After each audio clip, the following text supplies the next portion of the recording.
দর্শক, এবারে শীতের খবর জানবো। দিনাজপুর থেকে শীতের খবর জানাতে সরাসরি যুক্ত হচ্ছেন আমাদের সহকর্মী বিপুল সরকার সানি। দিনাজপুরে আজকে তাপমাত্রা কত, সার্বিক অবস্থা কেমন জানাবেন?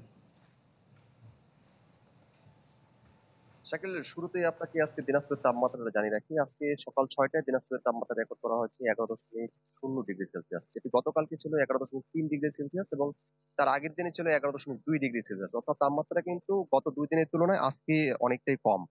তবে সকালে সূর্য উঠেছে, মোটামুটি কুয়াশার প্রভাব গত কয়েকদিন ধরে আমরা যেটা লক্ষ্য করছিলাম, আজকে কিন্তু কুয়াশার প্রভাবটাও কিন্তু তেমনটা নেই। তবে শীত মোটামুটি দাপট দেখাচ্ছে হিমেল বাতাসের মাধ্যমে।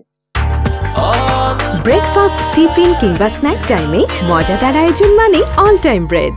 আজকে সকালে যে আমাদের আবহাওয়া অফিসের কর্মকর্তারা জানিয়েছে যে ঘন্টায় 2 থেকে 2.5 কিলোমিটার বেগে এই হিমেল বাতাস বইছে। মূলত এই হিমেল বাতাসের কারণেই মোটামুটি ভাবে জুবুথুবু অবস্থা। এখন পর্যন্ত সূর্য উঠেছে, সকালে সূর্য উঠেছে, কিন্তু প্রখরতা রয়েছে, কিন্তু এই হিমেল বাতাসে কাবু করে ফেলেছে। আর আমরা সকালে এই মাঠে এসেছি, মাঠে দেখছি যে আসলে কৃষকরা কাজ করছেন। তারা, তাদের সাথে আমরা কথা বলেছি, তারা বলছেন যে গত কয়েকদিনে যে অবস্থাটা হয়েছিল সেই অবস্থাটা কিন্তু কাটিয়ে উঠতে পেরেছে। এবং তারা বলছে যে এই শীত কিন্তু তাদেরকে বেশি সমস্যা করে আসলে কুয়াশা, যে গত কয়েকদিন ধরে কুয়াশার প্রভাবটা আজকে অনেকটাই কম।